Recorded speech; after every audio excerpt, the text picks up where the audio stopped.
मी glass उचलला, एक मोठा घोट घेतला. भटनागरचा चेहरा डोळ्यासमोर आणत स्वतःला सावरण्याचा प्रयत्न करायला लागलो. "अरे चल रे, सुरू कर बाबा." माधुरी म्हणाली आणि नकळत मी गडबडलो. विचारलं, "काय सुरू कर?" "अरे माझ्या सौंदर्याची तारीफ कर." "माधुरीजी, तुम्ही जर मला 1 मिनिट बोलायची संधी दिली तर मी." "फक्त 1 मिनिट? अरे माझ्या सौंदर्याची तारीफ तू फक्त 1 मिनिटात करणार?" "नाही, मी तर आयुष्यभर तुमच्यासमोर बसून करीन ती. पण मला जे काही बोलायचं आहे ते बोलण्यासाठी मी तुमच्याकडे 1 मिनिटाचा अवधी मागितला आहे." ठीक आहे, पण ते बोलल्यावर तू इथून पळून नाही ना जाणार?" "अजिबात नाही." "प्रॉमिस?" "प्रॉमिस." "ओके, मग बोल." "प्रेमसागरच्या संदर्भात मला तुमच्याशी बोलायचं आहे." माधुरी एकदम बसल्या जागी ताठ झाली. तिच्या चेहऱ्यावरचा इतका वेळचा सहज भाव लुप्त झाला. नजर एकदम तीव्र झाली. बाजूचे 2-3 तक्के तिने आपल्या मांडीवर घेतले. त्यावर दोन्ही हाताचे कोपरे टेकवून आपला चेहरा दोन्ही हातांच्या आधारावर टेकवला आणि माझ्याकडे ती एकटक नजरेनं बघत राहिली.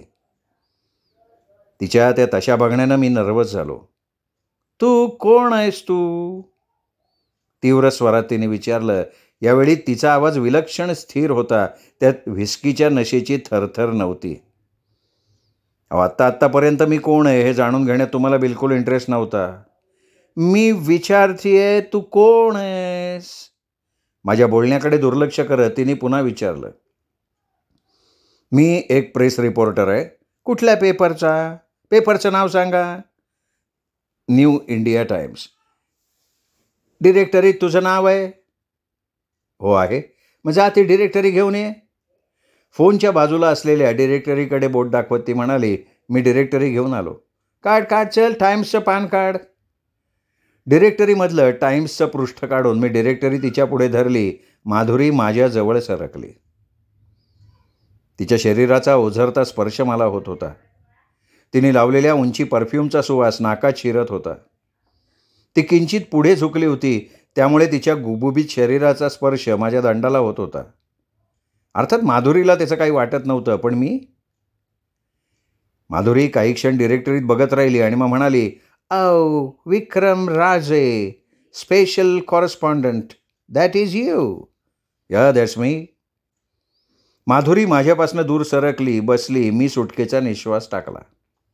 हो ना, ती तशीच मला चिकटून बसून राहिली असती तर माझं काही खरं नव्हतं. खरं नव्हतं म्हणजे काय? कसल्याच बाबतीत खरं नव्हतं.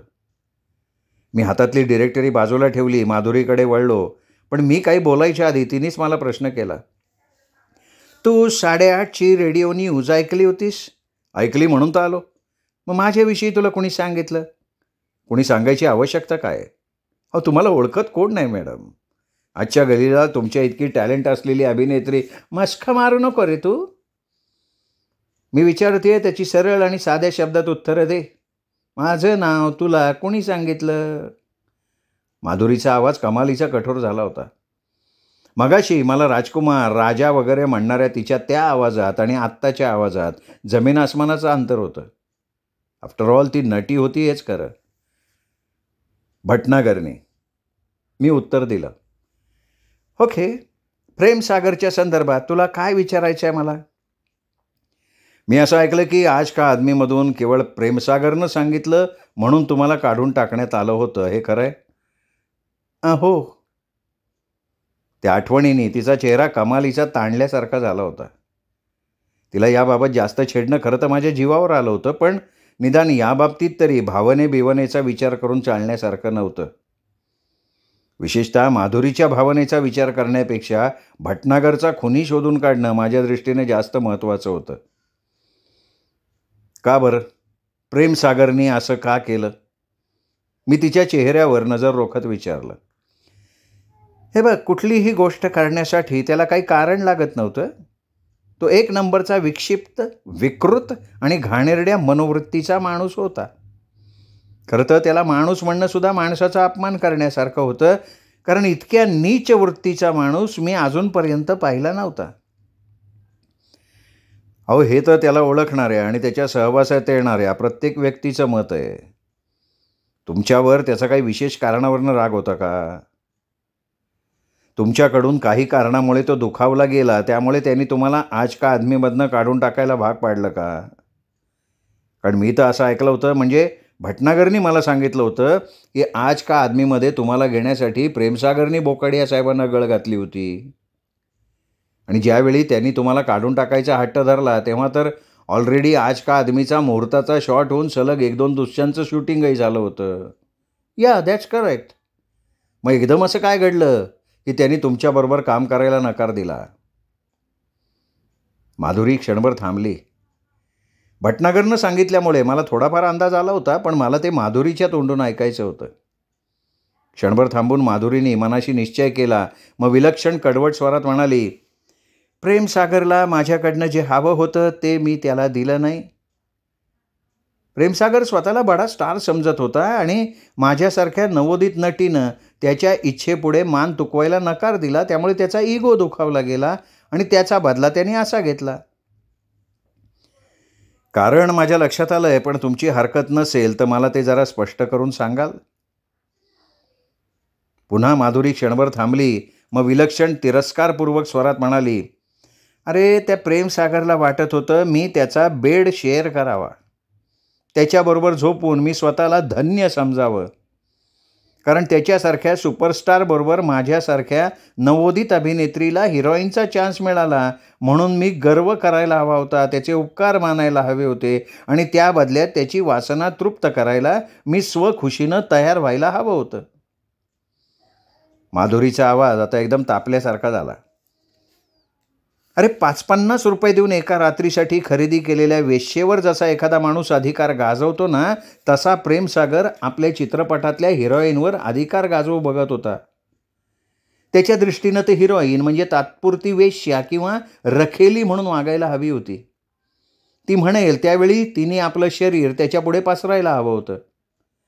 एकदा तो मला निर्लज्जपणे म्हणाला की त्याच्याबरोबर काम करायला मिळावं म्हणून कितीतरी नट्या स्वतःहून त्याला आपलं सर्वस्व अर्पण करायला एका पायावर तयार असतात.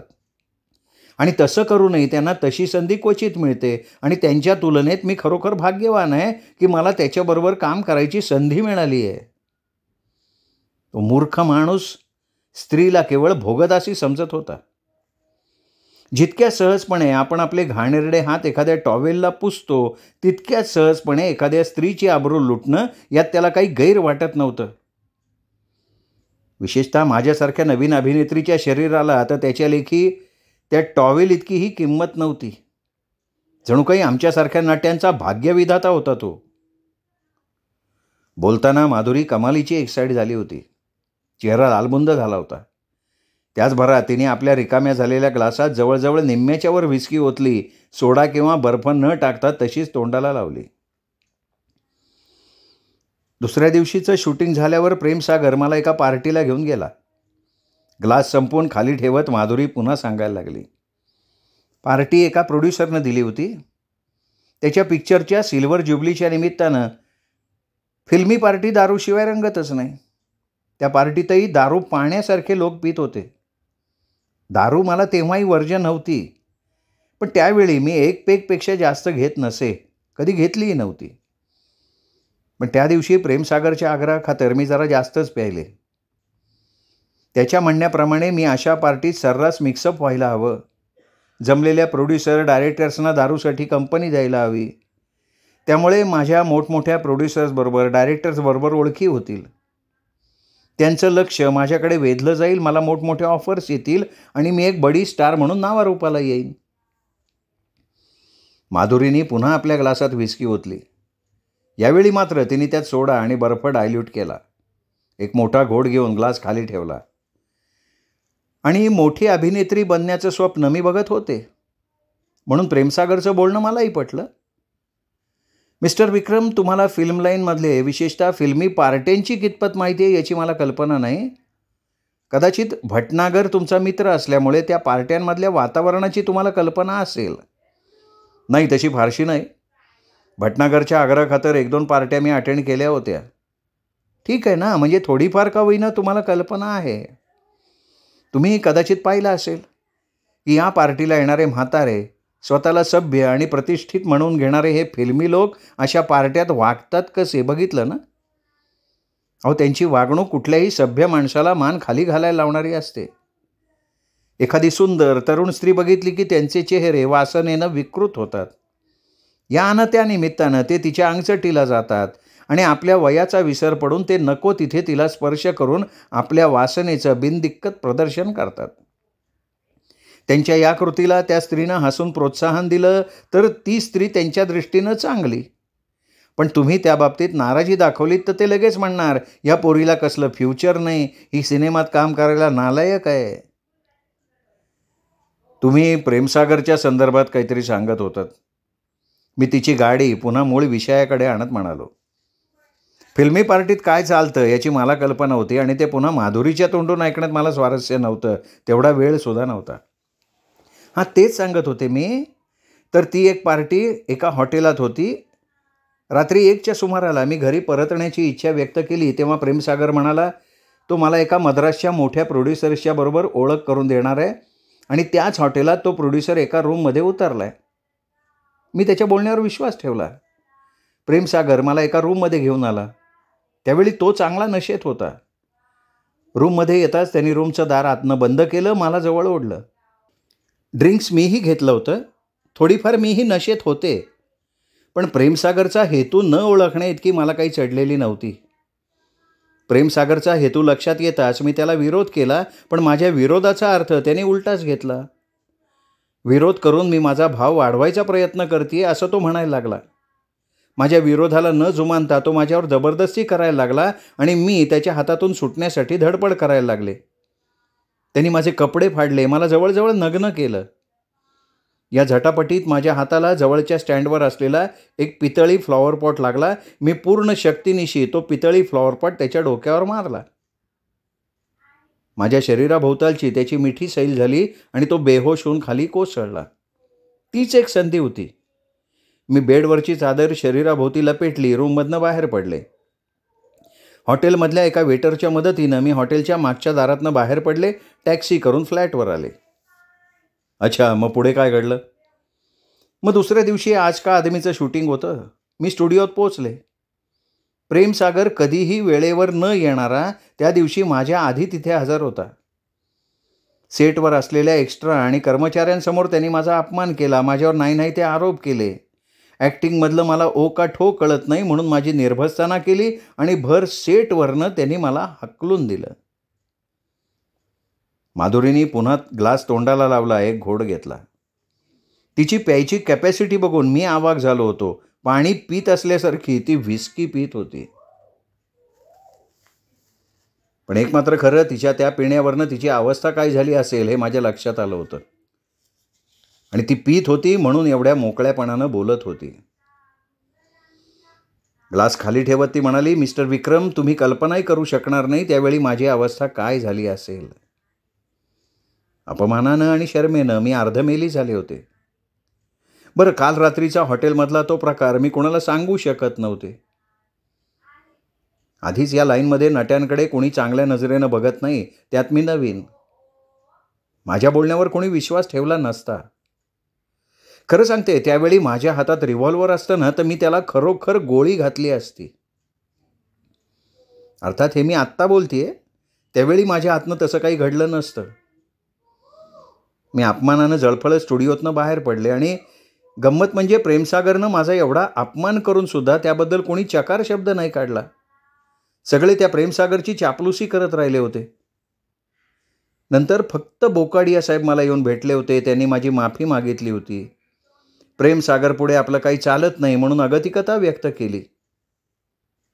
पण शेवटी काही झालं तरी ते बिझनेसमन. प्रेमसागरच्या नावावर त्यांना पैसा कमवायचा होता.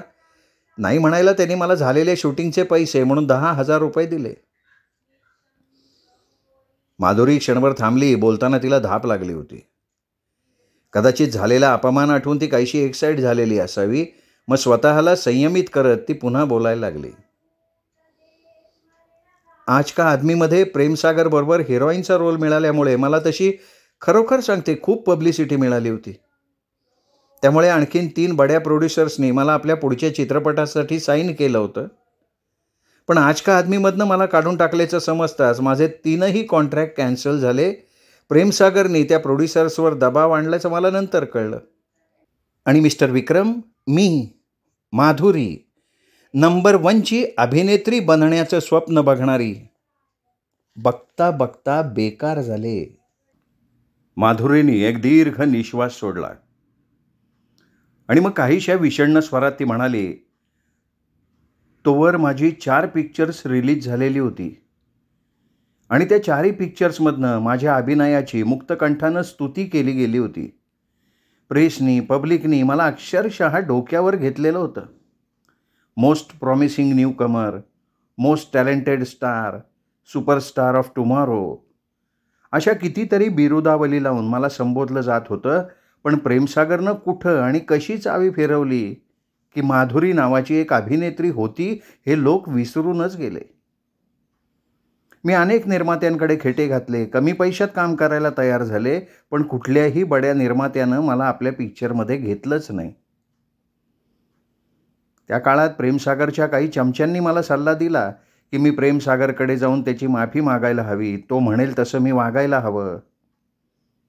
पण त्या माणसाचं पुन्हा तोंड बघायची माझी इच्छा नव्हती. पण तरीसुद्धा तुम्ही अजून या क्षेत्रात आहात, ते कसं काय? मी काय केलं, बड्या निर्मात्यांकडनं नकार मिळाला, मग मी छोट्या निर्मात्यांचा आधार घेतला की ज्यांचा प्रेमसागरशी काहीही संबंध नाही. कारण हे लो बजेट महत्त्वहीन पिक्चर बनवणारे निर्माते होते.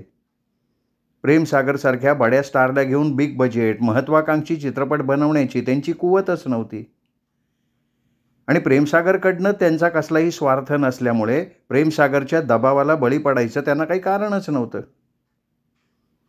सांगायचं तात्पर्य काय तर most promising star Madhuri, sensational star discovery Madhuri आता जंगल बॉय, खून ही खून, जवानी की कहाणी अशासारख्या सी ग्रेड चित्रपटात काम करते. आणि हे एवढ्यासाठीच झालं की माधुरी नावाच्या एका मूर्ख नटीनं सुपरस्टार प्रेमसागरची वासना तृप्ती करण्याची सुवर्ण संधी हातातून दवडली.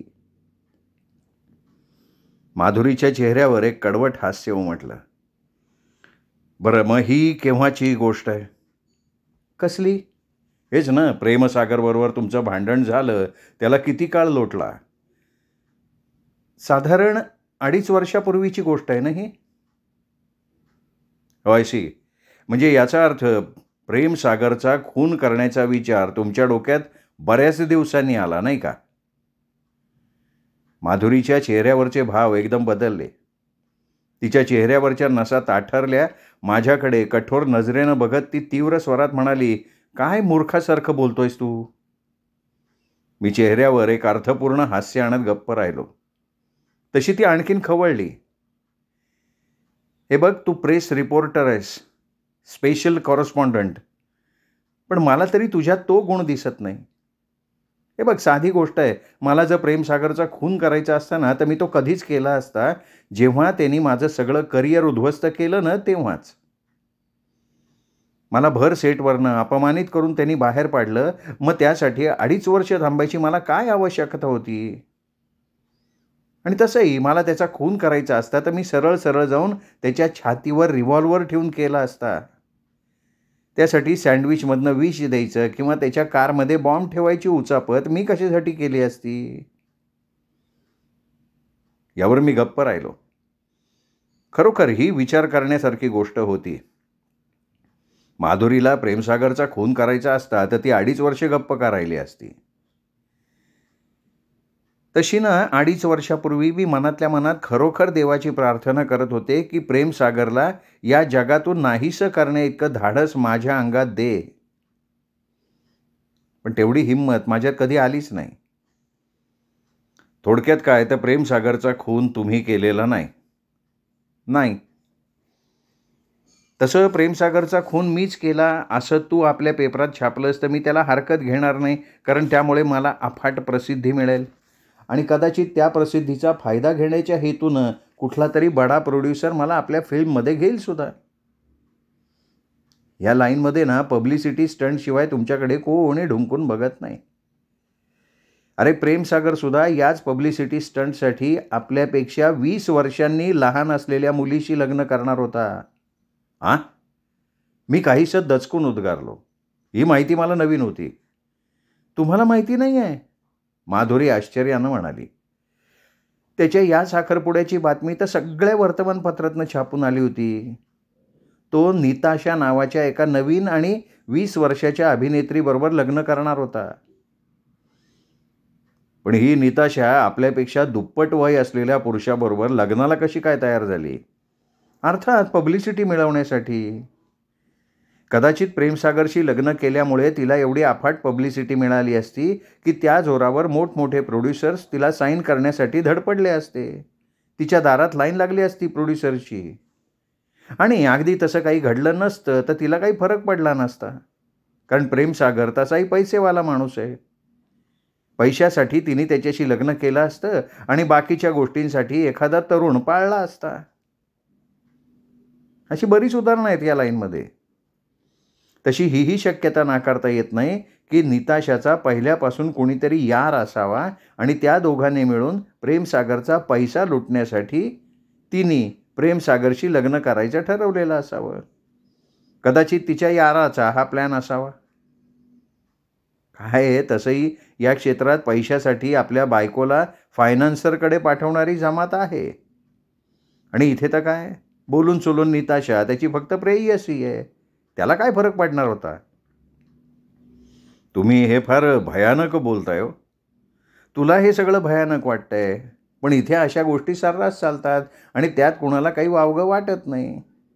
अरे पैशासाठी इथे माणूस स्वतःच्या बहिणीला सुद्धा विकू शकतो.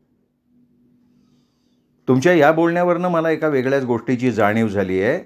कुठल्या गोष्टीची? की तुम्ही लोक प्रसिद्धीच्या झोतात राहण्यासाठी वाटेल त्या मार्गाचा अवलंब करता. खरं आहे, अगदी खरं आहे. या क्षेत्रात स्वतःचं स्थान टिकवण्यासाठी सतत प्रसिद्धीच्या झोतात राहणं आम्हाला आवश्यक असतं. कारण त्यावर आमची मार्केट व्हॅल्यू अवलंबून असते. पब्लिकमध्ये ज्या स्टारची चर्चा होत नाही तो स्टार तर लांबच राहिला, नट म्हणून सुद्धा इथे टिकू शकत नाही. तसंही अजून आपल्याकडे पब्लिसिटीसाठी जास्त स्टंटबाजी होत नाही. हॉलिवूडमध्ये तर पब्लिसिटी स्टंटसाठी आत्महत्या वगैरे करायचा प्रयत्न केला जातो. लग्न आणि डायव्होर्स हे तर तिथे पब्लिसिटी मिळवण्यासाठी सगळ्यात साधे आणि सरळ सोपे मार्ग आहेत. या बाबतीत लीज टेलरचं उदाहरण तुला माहिती असेलच की. तुमच्या अंदाजाप्रमाणे प्रेमसागरचा खुनी कोण असू शकेल? कुणीही असू शकेल रे. त्याच्या नीचपणाला बळी पडलेल्या लोकांची संख्या हजाराच्या घरात असेल. पण माझं तर स्पष्ट मत आहे की ज्यांनी कोणी प्रेमसागरचा खून केला असेल त्याला खरोखर काहीतरी इनाम द्यायलाच हवं. मला जर त्याचं नाव माहिती पडलं ना तर मी सगळ्यात आधी त्याचं अभिनंदन करीन. माधुरी मनापासून म्हणाली होती. तो कमल प्रेमसागरचा खुनी असू शकेल? नाही, माझ्या अंदाजाप्रमाणे नाही. तसं कमलला सुद्धा प्रेमसागरने आज का आदमीमधनं काढून टाकायला लावलं होतं. पण माझ्या आणि त्याच्या परिस्थितीत फरक होता. मी तर नवीनच होते. माझं नीटसं बसतान बसलेलं नव्हतं. पण कमल तेव्हासुद्धा मोठा स्टार होता. इंडस्ट्रीत त्याला भाव होता. आज का आदमी त्याच्या हातातून गेल्यामुळे त्याला फारसा फरक पडला नव्हता. उलट त्या प्रकारामुळे त्याला जास्त प्रसिद्धीच मिळाली. प्रेमसागर कमलच्या पुढे पुन्हा एकदा अभिनयाच्या बाबतीत फिक्का पडेल या भीतीने प्रेमसागरनी कमलला आज का आदमीमधनं काढून टाकलं असं बऱ्याच सिनेपाक्षिकांनी म्हटलेलं होतं. आणि तो रामनाथन, तो मद्रासी प्रोड्युसर, नाही त्याच्या बाबतीत मी काही फारसं बोलू शकणार नाही. त्याची माझी ओळख नाही. तसं मी ऐकलं आहे की प्रेमसागरनी सगळ्यात जास्त नुकसान त्याचं केलं म्हणजे त्याला अक्षरशः भिकेला लावलं होतं त्याने. मग तुमच्या अंदाजाप्रमाणे आता बास झालं रे. हे बघ, ही काही प्रेस कॉन्फरन्स नाही आहे. सुपरस्टार प्रेमसागरच्या मृत्यू प्रित्यर्थ दिली जाणारी पार्टी आहे. तू तुझा ग्लास रिकामा कर रे. मी ग्लास रिकामा केला, खाली ठेवला. माधुरीने काहीशा अस्थिर हातानं बाटली उचलली आणि स्वतःच्या आणि माझ्या ग्लासात व्हिस्की ओतली. मी दोन्ही ग्लासात सोडा घातला, बर्फ घातला. माधुरीने आपला ग्लास उचलला आणि मग काहीशा उत्तेजित स्वरात ती म्हणाली, let's toast for Premsagar. May his soul rest in peace. May his soul rot in hell. आणि टॉप टू बॉटम तिने ग्लास एका दमात रिकामा करून टाकला. माधुरीला अजून खरी बातमी कळली नव्हती. प्रेमसागर मेला हेच ती गृहीत धरून चालली होती आणि त्याच आनंदात ती ड्रिंक एन्जॉय करत होती. माधुरीजी, तुम्ही जर खरोखर प्रेमसागरच्या मृत्यूचा आनंदोत्सव साजरा करत असाल तर तुमच्या या आनंदावर विरजण घालणारी एक बातमी मी तुम्हाला सांगणार आहे. कोणती बातमी रे? माधुरीने किंचित माझ्या बाजूला झुकून विचारलं. प्रेमसागर मेलेला नाहीये, तो अजूनही जिवंत आहे.